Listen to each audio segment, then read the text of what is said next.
Hello everyone, my name is Mohammed Tayyab, and in this video we are going to perform customer lifetime value on a sales dataset using Excel. So what if I told you that this one matrix would completely transform how you spend your marketing budget? So today we are evaluating customer lifetime value using e-commerce dataset here in Excel, and it will exactly show you how you uh, like how much each customer is worth to your business, right?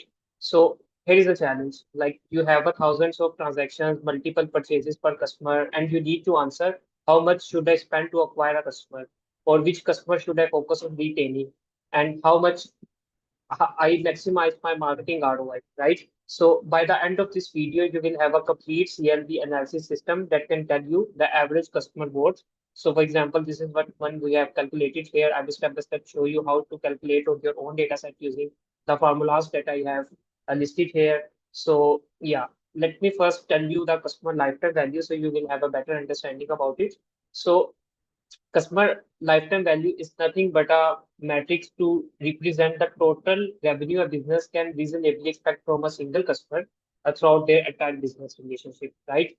So, uh, like, for example, here's why it's matter. So, for example, if you know a customer is worth $100, you can confidently spend up to $30 to acquire them and still be profitable.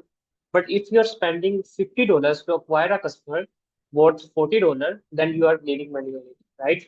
So this is why CLV is important. It helps us in the resource allocation, marketing ROI, customer segmentation, and the business growth as well. So in CLV, there are five components that we will be using to calculate the CLV. And I'll step by step show you the formula each, and we will obviously calculate on our data set. Firstly, we have average purchase value, which is basically the total revenue divided by total transaction. Then we have gross margin, revenue minus cost of goods sales, and then divided by revenue. Then we have average purchase frequency, which will be total transactions divided by total customers. Then we have customer lifetime value, like the difference from customer for last transaction and the customer first transaction, right? And then we have the CAC, customer acquisition cost, how much we actually spend to acquire that customer, right? That is something that we can get from the marketing team, or even if we have data like by dividing the marketing spend by new customers acquired, right? So let's say after calculating CLV, we will have like these kind of brackets. We will have some customers, whose CLV value is from $0 to $25. Those customers will be the low value customer. Then some can be average, some can be high value, some can be VIP. And then there is also concept called CLV versus CAC ratio, right? So ideally it should be at least 3 to 1, because 3 to 1 means we are spending money, let's say $1 on a customer, and he is in return giving us $3, right? So that is what written here. Generally, it should be like that, but obviously it can change depending upon the data. And then there have payback period should be under 12 months, like, and there are also growth rate as well. So these are all the like theoretical things or even the insights that we can draw from it. We will look into it later. So let me show you how we can collectively calculate it. So this is the data set that I have. I have invoice number, I have stock code, I have description of that stock code, then the quantity, invoice date, unit price, customer ID, country, and then the total revenue, which is basically the multiplication of quantity by unit price, right? So what I did here, I firstly created a pivot table where I firstly added the customer ID in the row field because I want to look at all the data by customers. Then what I did was I firstly got the minimum of invoice date because I want to know the first transaction date that a customer made. And then I also got the maximum of invoice date, which will be the last customer transaction date. The reason why we are doing that because we will use this data to calculate the customer lifespan, right? So that's two things I did. Other than that, I also did a distinct count on invoice number to know the total transactions of each customer, because eventually these all columns will be helpful for calculating the customer lifetime value. So this is why I'm calculating it here in an easy way using pivot table. And then I also did a sum of total revenue by customers. So then I got all this data. I just simply copy and pasted it here because I want to apply some other calculations here as well. And in pivot table, it will be hard to do that. So that's why I simply copy and pasted it here in this tab. So I have customer ID, I have first transaction, same as this one. And then I have the last purchase date, same, which is also same as this one. And then I have the invoice number, distinct count. I just renamed it to number of transactions to understand it better. And then I have the total revenue, right? And this is by customer ID. Now the magic comes, the matrix that we need to calculate, right? So I will go to this table. Here we will step by step calculate all the metrics that we need to calculate the customer lifetime value. So firstly, what we need here is the total customers that we have.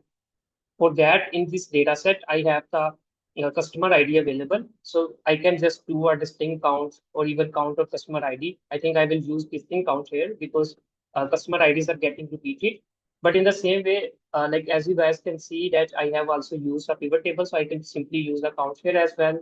Let's see how I did here. I just simply did a count here of customer IDs. This way I got all the customers that I have, the count of the customer, then I have to calculate the total transactions. For that, I can use the distinct count of invoice number. Let's see how I did here. Or like in the if you wanna use the raw data, we can use a distinct count to calculate the total number of transactions.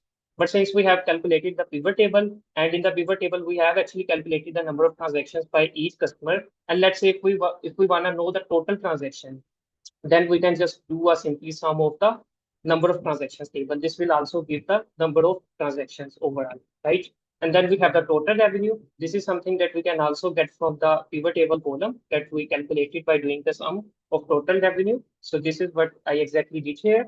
And then we have the average purchase value. This is something that we will be using in the CLV formula. All these matrix we calculated will be helpful to calculate these formulas. That's why we calculated it before that.